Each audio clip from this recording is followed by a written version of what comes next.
Bueno, y justamente estamos con el doctor Fernando Silva, abogado penalista, para analizar la situación del expresidente Alejandro Toledo. Doctor Silva, ¿cómo está? Muy buenas noches ante todo. ¿Cómo estás, Omar? Qué gusto. Bueno, a ver, es la pregunta recurrente porque ya la historia de Alejandro Toledo pues nos la conocemos, ¿no? A principios de abril decíamos ya, falta poquito, no falta nada, ya casi está en territorio, ya está subiendo el avión y presenta otra medida, no sé cómo se conozca ya, un habeas corpus, una acción de amparo, y nuevamente el caso se prolongó por algunos días más. Lo que hemos conocido ya, para poner en contexto, esto se ha hablado, el juez Thomas Hickson, ya conocido de California, ha dicho, oiga ya, bueno, se acabó esto, pues usted tiene que ser detenido el viernes 21 de abril, incluso ya está o ya se designó el penal al que sería enviado mientras espera el proceso de extradición. Ya estamos efectivamente, doctor, ante las últimas horas para que el expresidente venga al territorio peruano, ¿o queda alguna argucia legal todavía? A ver, formalmente la orden está dada ya. El día de hoy el juez Hickson en Estados Unidos le ha dicho que el 21 a las 9 de la mañana, hora de California, tiene que presentarse. La defensa del señor Toledo además ha señalado que no va a presentar ningún recurso más en el circuito. Esa parte es importante porque en este circuito, ¿no? Y ya hemos visto que ha querido salir de ese circuito en alguna oportunidad yéndose a Colombia. Ahora, también ha señalado y solicitó, no fue aprobado, para presentarse el 25 porque tenía citas médicas, una de las cuales era oncológica, ¿no? Que va más o menos de la mano con algunas declaraciones de la defensa del día del presidente que tiene algún tipo de enfermedad. Ese dato, bueno, hay que detenernos ahí porque es un dato nuevo, al menos a nivel de coyuntura. Al menos yo no recuerdo, escuchaba a Marco Vázquez, director de Panorama, también señalar lo mismo, ¿no? Que no sabíamos que el expresidente de la República pues tenía nada menos que cáncer, según reveló su propio abogado con Joana Castro en la rotativa del aire. Ese hecho, esa enfermedad, ¿puede cambiar en algo la situación? A ver, recuerda que cuando el expresidente sea devuelto a nuestro país, va a tener que pasar por exámenes médicos. Así es. Y va a tener que evaluarse la condición en la cual él llega y la situación procesal que tiene, que al día de hoy tiene una prisión preventiva. Prisión preventiva que probablemente su defensa buscará variar. Entonces, un elemento importante para variar la prisión preventiva de un anciano es su estado de salud. Entonces, anunciar un esquema oncológico, anunciar un esquema médico, resulta importante en este momento, ¿no? Pero ¿le puede variar su condición en los Estados Unidos o esto ya va de cara a su situación aquí en territorio nacional? Yo creería que están pensando ya en una estrategia a nivel nacional. No creería que exista la posibilidad de algún recurso fuera del país más, en los Estados Unidos en principio, o de alguna otra suerte política para el presidente Toledo. Creo que es inevitable que venga la próxima semana. Es decir, volviendo exactamente a la pregunta inicial, ¿se agotó ya las medidas? ¿Se agotaron ya las medidas dilatorias, las argucias legales? Es decir, ya el viernes 21 de abril, 9 de la mañana hora de California, él va a tener que entregarse a las autoridades norteamericanas y ser recluido en un penal. Esa es la orden del juez. Ahora, que después de su entrega puedan ocurrir algunas otras circunstancias procesales en Estados Unidos, no lo sé. No conozco la norma procesales vigentes allí. Sin embargo, por el dicho de la propia abogada en la audiencia de esta mañana, es que no van a presentar ningún recurso, por lo menos en el circuito. No sé si aparezca alguna circunstancia en Washington, en Manhattan, qué sé yo, ¿no? Porque incluso entiendo, doctor Silva, que el juez Thomas Hickson decidió pronunciarse previo a cualquier pronunciamiento de un juzgado de Colombia, donde ya había presentado una apelación, una medida. La jueza, me parece que era, le rechazó esta medida en su momento, pero hoy por la mañana, hoy miércoles, efectivamente la defensa volvió a presentar otro recurso nuevamente ante la Corte de Colombia. Y la decisión que ha tomado el día de hoy el juez Hickson es no esperar más un pronunciamiento de esa Corte. No solo no esperar, ¿no? Sino básicamente en la audiencia se señaló que por qué estás buscando irte de tu fuero el que corresponde, el que se ha estado viendo tu caso acá en California, ¿no? Y por eso le pregunta el juez, usted a la abogada, ¿usted va a presentar algún otro recurso? Y la abogada le dice no. Vamos, o sea, inclusive en nuestro país cuando uno se compromete de esa manera frente a un juzgado es porque eso va a ocurrir. Y yo creo que va de la mano con la estrategia que está siguiendo la defensa del señor Toledo acá, es ya empezar a ver su esquema de salud, empezar a ver su esquema jurídico, su esquema completo ya en nuestro país, ¿no? Pero ¿le quedaría alguna ventanita, alguna ventana para alargarlo en los Estados Unidos? ¿Alguna medida, alguna instancia, algún pedido de súplica ante el gobierno, algo?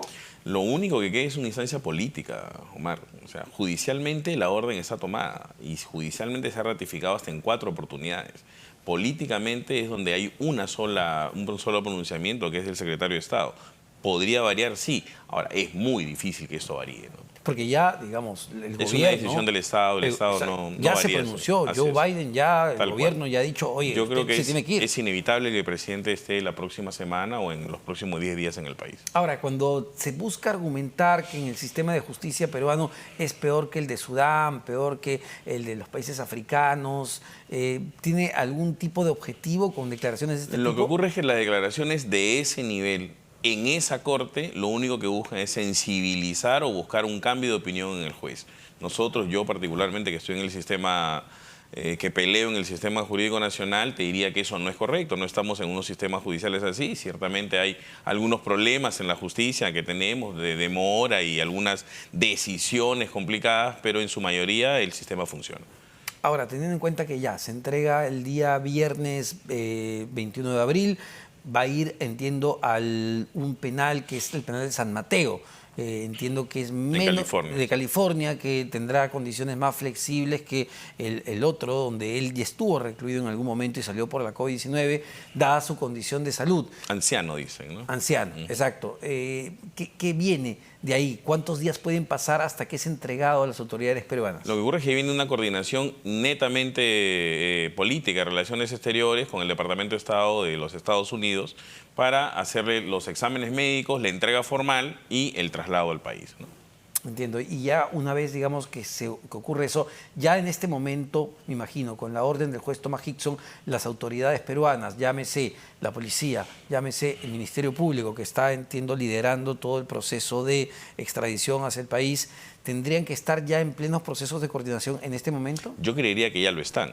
Yo creería que ya está el esquema coordinado. Me parecería extraño que no se determine o que no haya sido determinado ya qué personas van a ir, tanto de la policía del Perú, entiendo que era la policía judicial, porque él tiene una orden judicial de prisión preventiva, como la fiscalía, entiendo, de la fiscal de la Nación, que es la que tendría que recibirlo para poder hacer los trámites ya propios de su internamiento aquí en un penal, ¿no? Y a ver, ahí vuelve a entrar esta información que hemos conocido, el hecho de que su abogado, su defensa, revele que él sufre de una enfermedad oncológica. Incluso pidió, y usted lo decía hace un momento, ¿no? Pidió unos días más hasta el 25 de abril, ¿verdad? Sí. Para que pueda tener un par de citas con el oncólogo y el psiquiatra, además.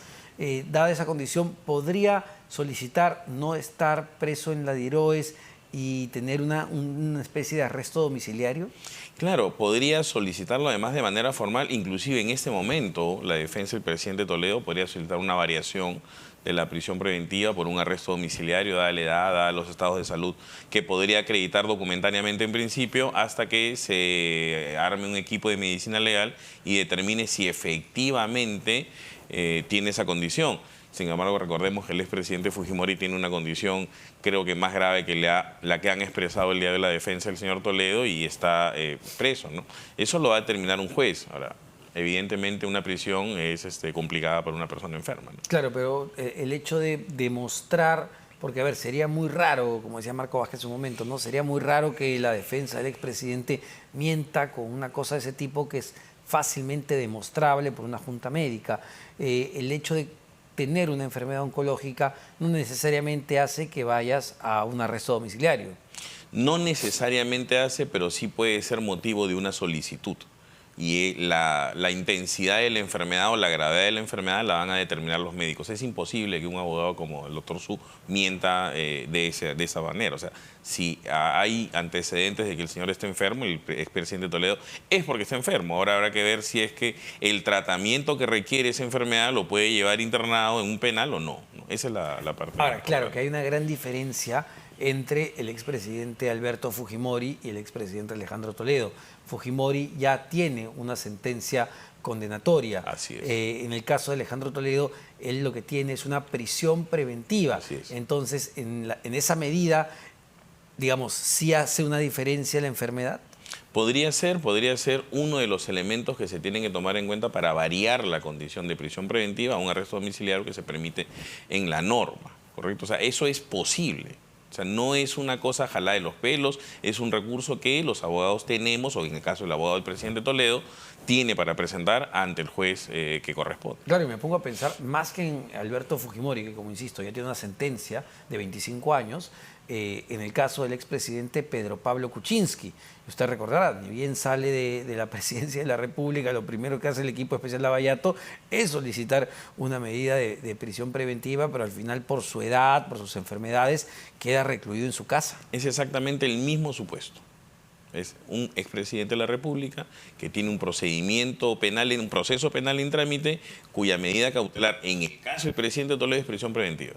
¿Puede variarse? Claro que puede variarse. Eso lo determinarán los jueces encargados del caso. Claro que volviendo a hacer diferencias, es que Alejandro Toledo pues no ha respondido a la justicia. No ha tenido la voluntad de venir al Perú y afrontar sus juicios. No solo se tiene que evaluar el esquema médico, ¿no? Se tiene que evaluar si es que al día de hoy las condiciones que se presentaron para que se le dé prisión preventiva al expresidente Toledo se mantienen.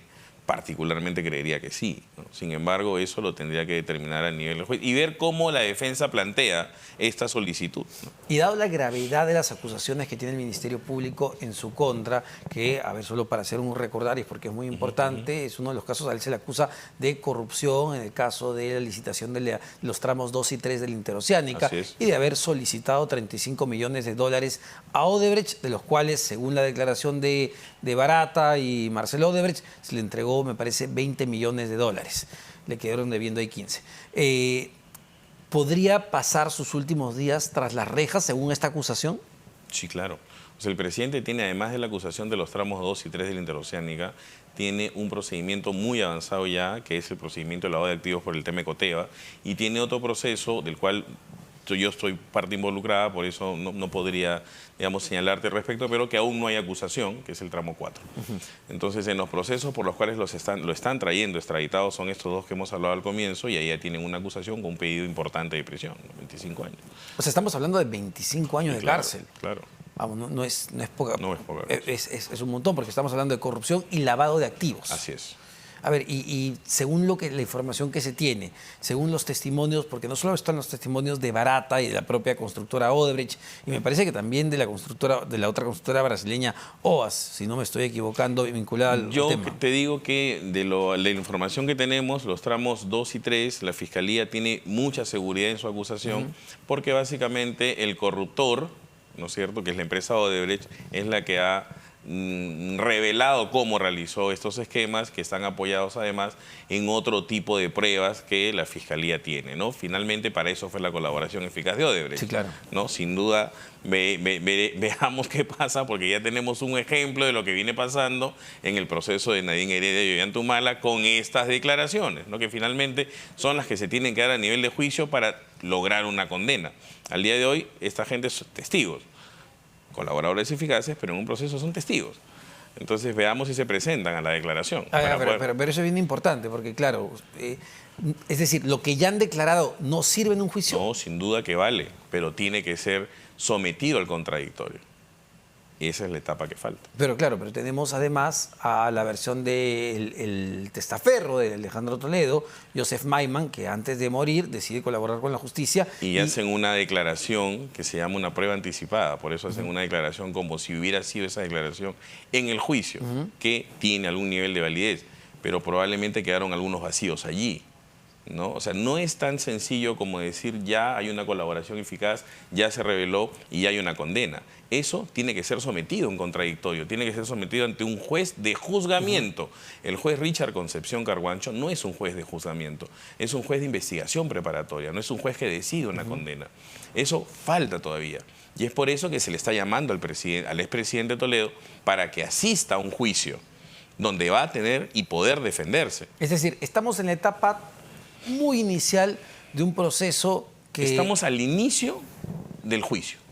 Estamos en lo que se llama etapa intermedia, una etapa de saneamiento con una acusación. Claro, sin embargo, pese a que estamos en el inicio del juicio, de lo que se ha venido conociendo públicamente, pareciera pues que la situación del expresidente es clarísima, en el sentido de que estaban los corruptores que dieron la plata, estaba el testaferro, está la casa que compraron con la plata, están las empresas offshore de Panamá.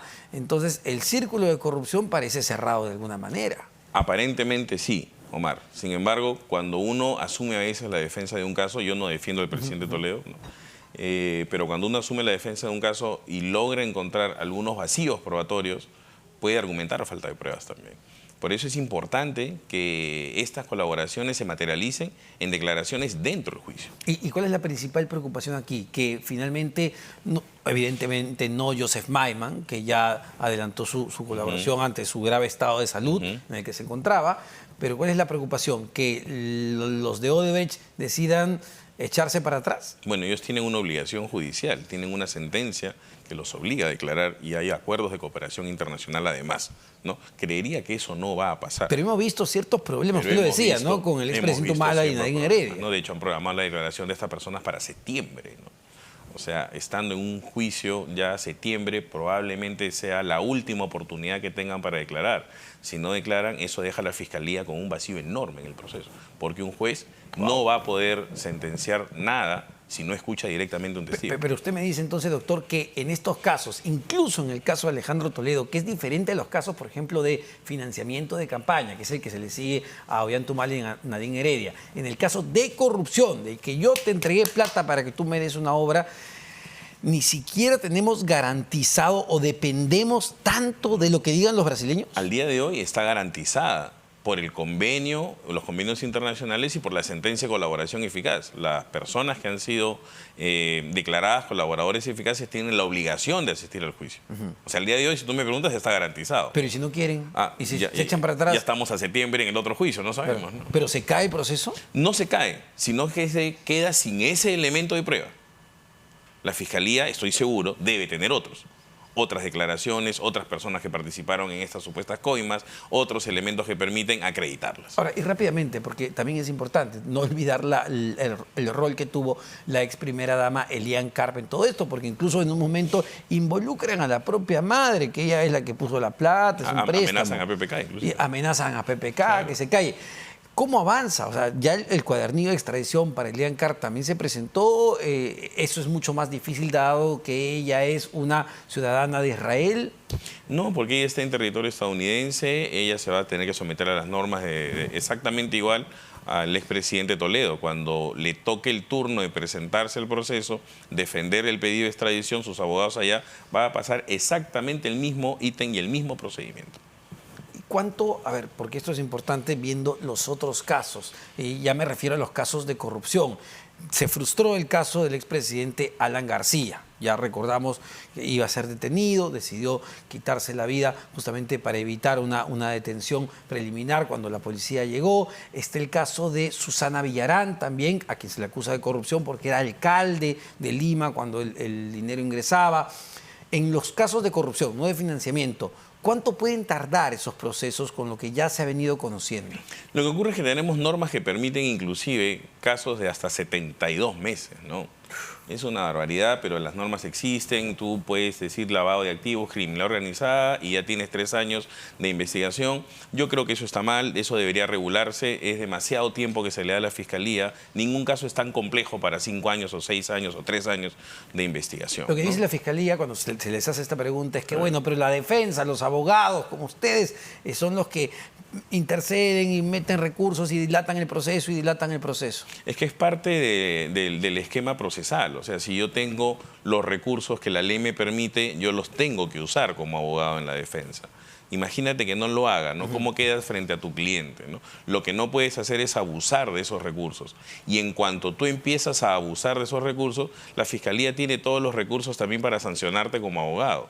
Entonces no es tan cierto, ¿no? Lo que yo creo acá que pasa es que como tienes 3 años, pasan los 3 años. Pues, y ahora esto que también se ha venido discutiendo mucho, ¿no? Que Toledo tendría muchísima información, que sabría muchísimas cosas y que una vez que llega a territorio peruano va a cantar para reducir su pena. ¿Es posible tratándose de un expresidente que justamente era la cabeza de un gobierno en ese momento? Claro que es posible. O sea, el señor Toledo es un expresidente, pero es un procesado. Y como procesado tiene algunas posibilidades de obtener beneficios. Puede pedir una terminación anticipada, puede pedir una confesión, puede pedir algún esquema de colaboración y buscar un beneficio. Sin duda que lo puede hacer. ¿Por qué no? Y a ver, dada también su condición de expresidente, lo que sabe o con quienes jugó en pared también debe ser importante. Sin duda. Yo creo que además para el presidente Toledo y dada la condición que él está señalando médica, por decirlo de alguna manera, lo que le convendría es terminar un proceso rápido, ¿no? No sé si aceptar responsabilidad. Yo de lo que uno puede revisar procesalmente y en los casos en los que uno está involucrado, el presidente tiene una línea de defensa, ¿no? Si el presidente la mantiene, o sea, y está bien, es parte del derecho de cada persona.